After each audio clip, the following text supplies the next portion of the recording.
సుమంత్ పైన ఉత్తమ్ కుమార్ రెడ్డి కంప్లైంట్ ఇచ్చారన్నది ఆరోపణ. ఉత్తమ్ కుమార్ రెడ్డి నియోజకవర్గంలో ఉన్న డక్కన్ సిమెంట్స్లో ఎక్స్టార్షన్కు పాల్పడ్డారు అని, అంటే రివాల్వర్ పెట్టి వసూలు చేసే ప్రయత్నం చేశారు అని ఆరోపణ. సో ఆ ఉత్తమ్ కుమార్ రెడ్డితో స్టార్ట్ అయింది ఇది. సో తర్వాత నిన్న నేను కూడా చూశాను, సుష్మిత స్టేట్మెంట్లో కూడా ఒక టెండర్ ఏదో వేశారో ఆ టెండర్లో మా వాళ్ళు వేశారని కూడా అన్నది ఆమె. అలా వేయడం కాన్ఫ్లిక్ట్ ఆఫ్ ఇంట్రెస్ట్ కిందికి వస్తుంది, తెలియనట్టున్నారు. మంత్రి మనుషులు ప్రభుత్వ టెండర్లలో పాల్గొంటే అది ఎట్లా కరెక్ట్ అవుతుంది? సో అది కాన్ఫ్లిక్ట్ ఆఫ్ ఇంట్రెస్ట్. మంత్రికి సంబంధం ఉన్న వాళ్ళు టెండర్లలో పాల్గొనకూడదు. బహిరంగంగానే చెప్తున్నది, మేము మా వాళ్ళు కూడా టెండర్లో పాల్గొన్నారు. వాళ్ళు పొంగులేటి శ్రీనివాసరెడ్డి పైన ఆరోపణ ఏంటంటే ఆయన టెండర్ తనకు దక్కించుకున్నాడు అని. కానీ మనకు అందరికీ తెలుసు, పొంగులేటి శ్రీనివాసరెడ్డి కూడా చెప్పాడు, ఆయన చాలా పెద్ద కాంట్రాక్టర్. ఈ 50 కోట్లు 60 కోట్లు 70 కోట్ల కొరకు తంటాలు పడేటువంటి స్వభావం ఉన్న అతను కాదు. ఆయన 100 కోట్లు 1000 కోట్ల కాంట్రాక్ట్ చేసే అతను. సో పొంగులేటి శ్రీనివాసరెడ్డి చిన్న కాంట్రాక్ట్ అయితే కాదు, మనకు అందరికీ తెలుసు. సో కానీ మరి కొండా సురేఖకు అర్థమవుతున్నది అంటే అది కాంట్రాక్ట్ అవార్డులో వచ్చిన పంచాయతీ లాగా కనబడుతుంది. సో ఇప్పుడు ఏదున్నా ఒక ఫండమెంటల్ పాయింట్ ఏంటంటే, బహిరంగంగానే పార్టీని అధిక్షేపించి ప్రభుత్వ పెద్దల్ని విమర్శిస్తే మరి ఏ రకమైన పరిణామాలు ఉంటాయి? సో అది ఏ రాజకీయ పార్టీ అయినా భరించగలుగుతుందా? డెఫినెట్గా కొండా దంపతులకు వరంగల్లో బలమున్న మాట నిజం, నిన్న సుష్మిత అన్నమాట నిజం. 5 నియోజకవర్గాల్లో మేమే గెలిపించామని ఆమె చెప్తోంది. 5 నియోజకవర్గాల్లో గెలిపించుకున్నారా లేదా అనే కంక్లూజన్లకు నేను వెళ్ళడం లేదు. కానీ స్థానికంగా ప్రజలతో నిత్య సంబంధాలున్న నాయకులు, బలమున్న నాయకత్వం, దాంట్లో అనుమానమే లేదు. ఇన్ఫ్లుయెన్స్ ఉన్న లీడర్షిప్. అందుకే కదా మీరు బీఆర్ఎస్లో కాంగ్రెస్లో మంత్రిగా ఉండే, నేను ఎమ్మెల్సీగా ఉన్నప్పుడు కొండా సురేఖ మినిస్టరు, మురళి ఎమ్మెల్సీ కూడా. తర్వాత మీకు వైసీపీలో కొంతకాలం ఉన్నారు, టీఆర్ఎస్లో ఉన్నారు, మళ్ళీ ఇప్పుడు కాంగ్రెస్లోకి వచ్చారు, ఇప్పుడు తెలుగుదేశంలో కూడా ఉన్నారన్న, నాకు గుర్తులేదు కానీ తెలుగుదేశంలో ఉన్నామని చెప్పారు. అంతేకాకుండా మా నాన్న రిఫార్మ్డ్ నక్సలైట్ అని కూడా ఆమె బ్యాక్గ్రౌండ్ కూడా చెప్పింది. అంటే ఇక దేశంలో ఎవరు లేరు ఇప్పుడు. నక్సలిజం అయిపోయింది, కాంగ్రెస్, టీడీపీ, టీఆర్ఎస్, వైసీపీ 4 పార్టీలు అయిపోయాయి. సో అందువల్ల అది అయినా కూడా వాళ్ళు రాజకీయంగా రిలవెంట్ ఉన్నారంటే బలం ఉన్నమాట నిజం, దాంట్లో ఏం డిస్ప్యూట్ లేదు. కానీ ఇది ఏమీ మొదటి కాంట్రవర్సీ కాదు. ఇప్పుడు కొండా సురేఖ వర్సెస్ వరంగల్ జిల్లా ఎమ్మెల్యేలంతా తిరగబడ్డారు. ఇది ఆల్రెడీ అధిష్టాన వర్గం దాకా పోయింది. దానిపైన క్రమశిక్షణా సంఘం పిలిచి ఇటువైపు అటువైపు మాట్లాడింది కూడా.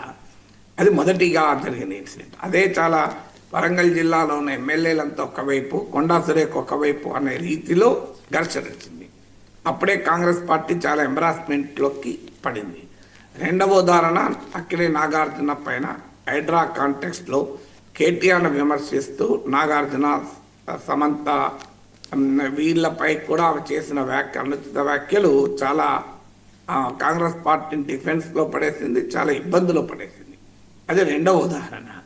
ఇప్పుడు మూడవ ఉదాహరణ పొంగులేటి శ్రీనివాసరెడ్డిపై ఆరోపణ, కాంట్రాక్ట్ల కొరకు అమ్మ ప్రెషర్ పెట్టారని. 4వ ఉదాహరణ ఇప్పుడు ఉత్తమ్ కుమార్ రెడ్డిపై ఆరోపణ. 5వదికి వచ్చే వరకు ఏకంగా రేవంత్ రెడ్డి సన్నిహితుడు రోహన్ రెడ్డి అనే అతను కూడా ఇసుమంతో ఉన్నాడంటూ చాలా తీవ్రమైన ఆరోపణలు చేశారు.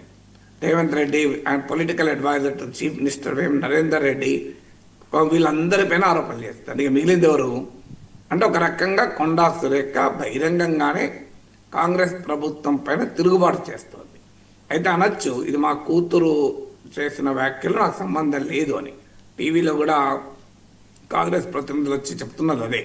ఆమె సుష్మిత కాంగ్రెస్ పార్టీలో ఏ పదవి లేదు, కొండా సురేఖ ఇప్పటి వరకు ఏమీ మాట్లాడలేదు కదా అని.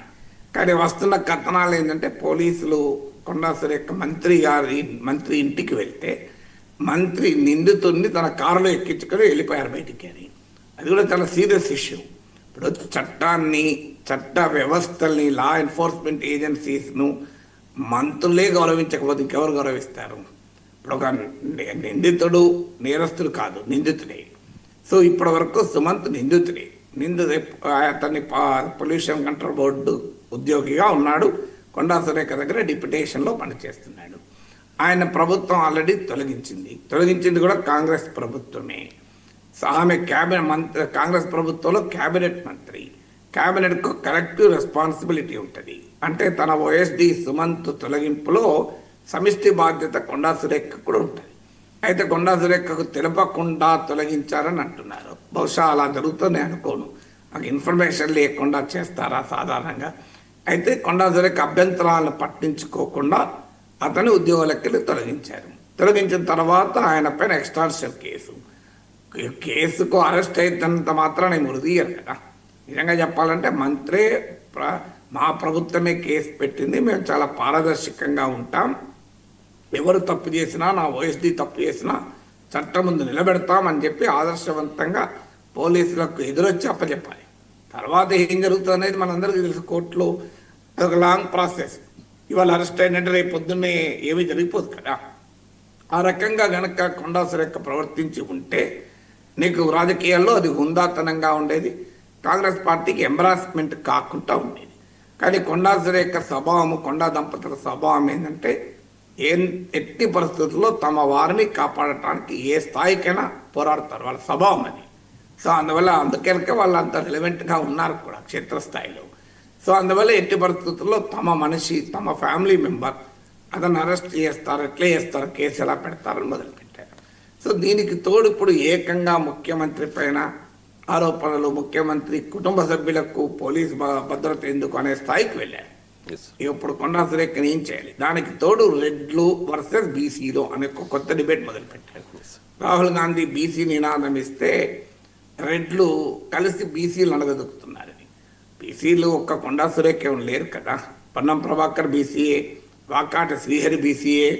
సో ఒక మంత్రుల మధ్య వచ్చే వ్యక్తిగత వివాదాల్ని, వ్యక్తిగత విభేదాల్ని కులాలకు అంటగట్టేటువంటి ఒక రాజకీయ ప్రయత్నాలు జరుగుతున్నాయి. మీకు లక్ష్మణ్ కుమార్ వర్సెస్ పొన్నం ప్రభాకర్ అయినప్పుడు కూడా అది సామాజిక కోణంలో చర్చ జరిగింది. లక్ష్మణ్ కుమార్ వర్సెస్ వివేక్ జరిగిన మళ్ళీ సామాజిక కోణం వచ్చింది. ఇప్పుడు మళ్ళీ రెడ్లు వర్సెస్ బీసీలు. సో బీసీల